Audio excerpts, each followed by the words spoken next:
अस्सलामुअलैकुम everyone, welcome to my channel. आज की वीडियो में हम स्टार्ट कर रहे हैं क्लास 12 एक्सरसाइज नंबर 7.2 का क्वेश्चन नंबर 7। देखिए हमारे पास क्वेश्चन नंबर 7 क्या है।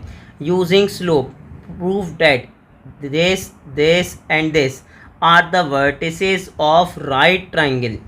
उसने कहा सर आपको क्या करना है, यूजिंग स्लोप प्रूफ करना है कि जो बेसिकली ये तीनों हैं ये क्या है, वर्टिसेस तो हैं, और कौन से ट्राइंगल के वर्टिसेस हैं, राइट ट्राइंगल के। अब यहाँ पे एक बात मैं आपको क्लियर कर दूं, सर याद रखिएगा सबसे पहले कि राइट एंगल ट्राइंगल या राइट ट्राइंगल क्या होता है।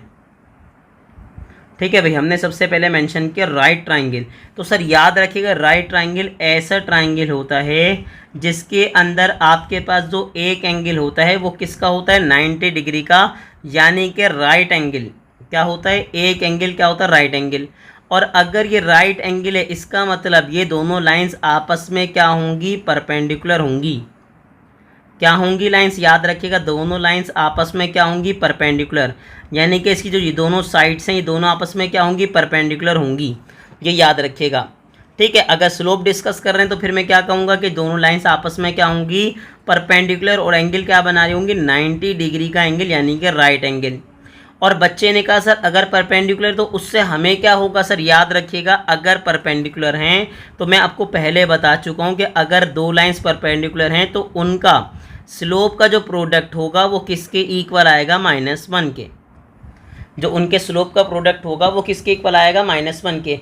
अगर स्लोप का जो प्रोडक्ट है वो -1 के इक्वल आ गया, इसका मतलब ये कि दोनों लाइंस आपस में क्या है, परपेंडिकुलर हैं, और उनके बिटवीन जो एंगल बन रहा है सर वो एंगल क्या है, वो एंगल है राइट एंगल, यानी कि 90 डिग्री का। तो अब क्या करना है, हमें बेसिकली इन तीनों के स्लोप फाइंड आउट करना है, और किसी भी दो स्लोप का जो प्रोडक्ट है अगर वो -1 आ गया, इसका मतलब ये जो आपके वर्टिसेस हैं वो कौन से ट्राइंगल के हैं, वो राइट ट्राइंगल के वर्टिसेस हैं। अगेन मैं आपको मेंशन कर रहा हूँ सर, याद रखिएगा हम क्या करेंगे, पहले हम स्लोप फाइंड आउट करेंगे। जब स्लोप हमें मिल जाएंगे तो स्लोप मिलने के बाद हम क्या करेंगे, हम चेक करेंगे क्या कोई दो स्लोप का प्रोडक्ट जो है वो -1 दे रहा है। अगर दे रहा है इसका मतलब ये कि दोनों लाइंस आपस में क्या है, परपेंडिकुलर है, और उसके बिटवीन जो एंगल है वो क्या बन रहा है, राइट एंगल, यानी कि 90 डिग्री। और अगर किसी ट्राइंगल में कोई एक एंगल आपके पास राइट एंगल बन जाए, इसका मतलब ट्राइंगल क्या होगा, राइट ट्राइंगल या राइट एंगल ट्राइंगल होगा। अब बच्चे ने एक और बात पूछी कि सर ये बात तो समझ आ गई, लेकिन ये स्लोप आपके पास किसके इक्वल होता है। तो अगर आपने पार्ट नंबर 1, 2 और 3 की वीडियो नहीं देखी तो काइंडली पहले वो देख लीजिए, ताकि आपको जो बेसिक कॉन्सेप्ट है वो क्या हो जाए, क्लियर। बाकी मैं आपको स्लोप का फॉर्मूला मेंशन करवा देता हूँ। क्या होता है भाई, y2 - y1 divided by x2 - x1। क्या है भाई, y2 - y1 divided by x2 - x1। ये इसकी क्या थी, बेसिक इन्फॉर्मेशन। इसको कहीं आप नोट डाउन कर लीजिएगा ताकि आप प्रॉब्लम किसी सूरत भी ना हो। अब क्या किया, मैंने मेंशन कर दिया कि सर बेसिकली क्या है, मेरे पास क्या है, फर्स्ट वर्टिसेस क्या है, -1, 4, सेकेंड वर्टिसेस क्या है बताइए, -3, -6, और थर्ड वर्टेक्स मेरे पास क्या है, 3, -2। क्या है भाई, 3, -2। अब क्या किया मैंने, 1 बाय 1 इसको सॉल्व करना शुरू किया। ठीक है भाई, चाहे तो आप मेंशन भी कर सकते हैं कि सर मेरे पास क्या है, लेट कर लिया मैंने, लेट ए -1, 4, बी क्या है बताइए, -3, -6, एंड मेरे पास बताइए सी क्या बन जाएगा। उसने कहा सी बन जाएगा 3, -2। ठीक है सर, ये क्या है बताइए। उसने कहा सर ये आर द वर्टिसेस, ये वर्टिसेस हैं। सर याद रखिएगा सिंगल होगा तो वर्टेक्स होता है, और मोर देन 1 होगा तो क्या होगा, वर्टिसेस ऑफ ट्राइंगल। अब बच्चे ने कहा सर राइट ट्राइंगल क्यों नहीं मेंशन कर रहे। सर ये तो प्रूफ करना है कि राइट ट्राइंगल आपको है, तो आप डायरेक्टली स्टार्ट में कोई मेंशन कर सकते हैं कि राइट ट्राइंगल ही है। अब क्या किया, उसने कहा सर अगर आप मेंशन कर रहे हैं, यहाँ देखिए मैं बी मेंशन करना भूल गया। ठीक है, तो मैंने मेंशन किया ए, और ए के कोऑर्डिनेट्स क्या हैं, -1, 4। ठीक है, बी के कोऑर्डिनेट्स क्या हैं, -3, -6। अब क्या किए करेंगे, उसने कहा सर मैं पहले फाइंड आउट करूंगा स्लोप ऑफ ए बी। उसने कहा सर ए बी का स्लोप फाइंड आउट करूंगा। ठीक है भाई, अब अगर आप ए बी का स्लोप फाइंड आउट कर रहे हैं तो मैंने आपको क्या बताया था कि स्लोप का फॉर्मूला क्या होता है, y2 - y1 डिवाइड बाय मेरे पास क्या रहेगा बोलिए, x2 - x1। अब अगर आप कह रहे हैं ए बी, क्या बोल रहे हैं, ए बी। सर आप बोल रहे हैं ए बी, तो सर याद रखिएगा ए के जो कोऑर्डिनेट्स होंगे वो होंगे x1 y1 और बी के कोऑर्डिनेट्स क्या हो जाएंगे x2 एंड y2। तो चलिए प्लेस करवाइए इसके अंदर और फिर देखते हैं हमारे पास क्या रहे। उसने कहा सर y2 माइनस y1, तो y2 मेरे पास क्या है -6 माइनस y1 बता दीजिए क्या है 4। फिर बताएं x2 मेरे पास क्या है, उसने कहा x2 मेरे पास है -3, ठीक है, माइनस x1 बताएं क्या है -1, तो माइनस माइनस क्या हो जाएगा प्लस, माइनस माइनस हो गया मेरे पास प्लस, 6 में 4 प्लस करूँगा तो मेरे पास क्या आ जाएगा बताइए 10। दोनों में से बड़ा नंबर कौन है 6, और 6 के साइन है माइनस। फिर आगे बताइए क्या आया, उसने कहा माइनस प्लस क्या होगा माइनस, 3 में से 1 माइनस करूँगा तो मेरे पास क्या आ जाएगा 2, ठीक है। आगे क्या आएगी, साइन आएगी बड़े नंबर की यानी कि 3 की, तो माइनस से माइनस कैंसिल हो गया, 2 1 ज़ा 2 एंड 2 5 ज़ा क्या हो गया 10। तो इसका मतलब ये मेरे पास स्लोप ऑफ ए बी क्या आ गया बता दीजिए। उसने कहा sir slope of A B मेरे पास आ गया 5, ठीक है। ये क्या हो गया, ये हो गया स्लोप ऑफ ए बी। अब क्या करेंगे, उसने कहा सर ए बी के बाद मैं फाइंड आउट करूँगा स्लोप ऑफ ए बी के बाद बी सी, ठीक है भाई। अब मैंने क्या मेंशन किया, मैंने मेंशन किया स्लोप ऑफ बी सी। अब बताइए सर क्या होगा, उसने कहा इस बार मैं डायरेक्टली मेंशन कर दूंगा। अगर आप कह रहे हैं बी सी, तो सर याद रखिएगा जो बी के कोऑर्डिनेट्स हैं वो क्या होंगे x1 y1 और सी के कोऑर्डिनेट्स हो जाएंगे x2 y2। जो फर्स्ट पॉइंट होगा देखें पहले आ रहा है बी बाद में आ रहा है सी, तो बी के कोऑर्डिनेट्स क्या होंगे x1 y1 और सी के कोऑर्डिनेट्स क्या होंगे x2 एंड y2। तो बताएं क्या होगा, उसने कहा सर y2 माइनस y1, तो ये माइनस माइनस क्या हो जाएगा, उसने कहा सर प्लस। आगे बताइए x2 माइनस x1, तो x2 मेरे पास क्या आ गया बताइए 3 और x1 क्या है -3, तो माइनस माइनस क्या हो जाएगा प्लस। अब आगे बताइए, उसने कहा 6 में से मैं 2 माइनस करूँगा तो सर मेरे पास क्या रहेगा 4, ठीक है, और दोनों को प्लस करूँगा तो मेरे पास क्या रहेगा 6। अब क्या होगा, कैंसिल आउट करेंगे तो हो जाएगा 3 2 2 ज़ा 4 एंड 2 3 ज़ा क्या रहेगा 6।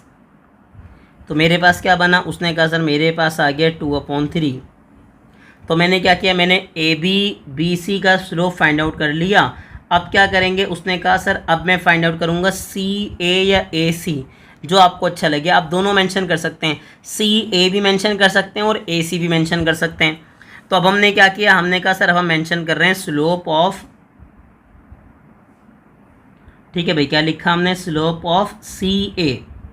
और अगेन कह रहे हैं कि आप सी ए की जगह ए सी भी लिख सकते हैं, कोई मसले वाली बात नहीं है। लेकिन फिर वही वाली बात कि अगर आपने कहा सी ए, तो सर सी के कोऑर्डिनेट्स क्या हो जाएंगे x1 y1 और ए बाद में आ रहा है तो ए के कोऑर्डिनेट्स क्या हो जाएंगे x2 एंड y2। अब फॉर्मूले में प्लेस कीजिए आप, फॉर्मूला क्या था y2 माइनस y1, ठीक है भाई, y1 क्या है -2, तो माइनस माइनस क्या हो जाएगा बताइए प्लस, y2 माइनस y1। आगे क्या आ जाएगा x2 माइनस x1, x2 बताएं क्या है -1 और x1 बताएं क्या है 3। दोनों को प्लस करूँगा तो मेरे पास क्या आ जाएगा 6 और ठीक है नीचे क्या आ जाएगा बताइए -4, ठीक है। अब उसके बाद क्या होगा, उसके बाद आप कैंसिल आउट कर सकते हैं, 2 3 ज़ा 6 एंड 2 2 ज़ा क्या आ जाएगा 4। यानी कि मेरे पास जो सी ए का स्लोप आएगा वो क्या आएगा -3/2। तो अब हमने क्या किया, अभी हमने फाइंड आउट किया स्लोप ऑफ ए बी, उसके बाद बी सी, उसके बाद सी ए। अब बच्चे ने कहा सर हमें कैसे पता लगेगा कि दोनों साइड्स आपस में परपेंडिकुलर हैं। तो परपेंडिकुलर की कंडीशन क्या बताई थी सर, आपको याद होगा कि अगर दो लाइन आपस में परपेंडिकुलर है तो कंडीशन होती है कि m1 मल्टीप्लाई बाय m2 किसके बराबर है -1 के।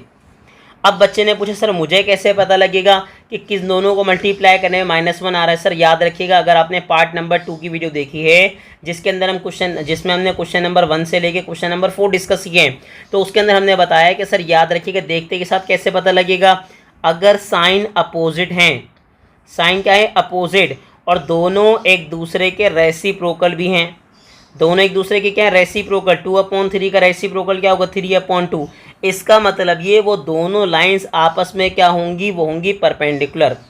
लेकिन कंडीशन क्या समझाई मैंने आपको कि सर दोनों के स्लोप क्या हों, पहली बात ये कि साइन अपोजिट हों, और उसके बाद दूसरी कंडीशन क्या समझाई कि दोनों एक दूसरे के क्या हों रेसिप्रोकल भी हों। तो उसने कहा सर इसका मतलब ये मेरे पास, अगर मैं यहाँ नोट करूँ, अब मैंने मेंशन क्या कर दिया, उसने कहा sir slope of B C, slope of B C, ठीक है भाई। सर अगर मैं इसका प्रोडक्ट लूँ किसके साथ बताइए, स्लोप ऑफ सी ए के साथ। तो चेक करें मेरे पास क्या बन रहा है। उसने कहा सर बी सी का स्लोप क्या है, बी सी का स्लोप ऊपर चेक कर लीजिए 2/3 है। ठीक है सर, क्या है 2/3। और सी ए का बेसिकली स्लोप क्या है -3/2। अब इनको आप सॉल्व कर लीजिए। उसने कहा सर अगर आप नोट करें तो 2 1 ज़ा 2 एंड 2 1 ज़ा 2, 3 1 ज़ा 3 एंड 3 1 ज़ा 3। इसका मतलब ये कि अगर आप नोट करें तो मुझे क्या मिल गया, मुझे मिल गया -1। क्या मिल गया -1। तो जैसे ही -1 मिला, कहाँ मिला, उसने कहा बी सी और सी ए के स्लोप को क्या किया, मल्टीप्लाई। तो हम क्या बोल देंगे सर, हम जानते हैं सेंस। ठीक है भाई, हमने क्या किया, हम जानते हैं सर एक बात, सेंस। ठीक है, जो आपके पास बी सी है, ठीक है, प्रॉपर मेंशन करते हैं। उसने कहा सर सेंस, हम एक बात जानते हैं कि जो बी सी है वो क्या है, परपेंडिकुलर है। सर किस पर परपेंडिकुलर है, सी ए पे। ठीक है, इसका मतलब ये हो रहा है आपके पास then it's angle is right angle.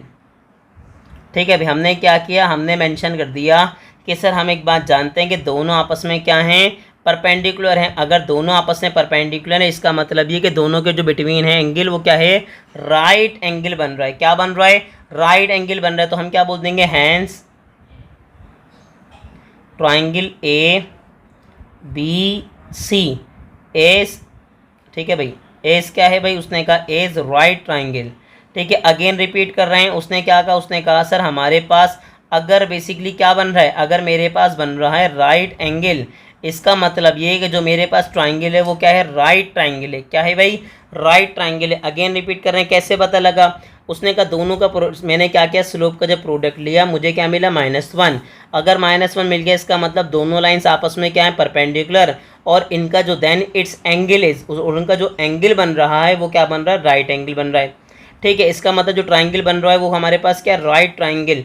तो उम्मीद है कि आपको ये क्वेश्चन बहुत अच्छे से समझ आ गया होगा। आपको इसी क्या करनी है, प्रैक्टिस करनी है, क्योंकि ये भी एक अच्छा इंपॉर्टेंट क्वेश्चन है, पेपर पॉइंट ऑफ व्यू से पेपर में आ सकता है। तो आपको क्या करनी है, इसकी प्रैक्टिस करनी है। और ऐसे ही इन्फॉर्मेटिव वीडियोस देखने के लिए हमारे चैनल को लाइक करें, सब्सक्राइब करें और ज़्यादा से ज़्यादा अपने क्लास फेलो से शेयर करें।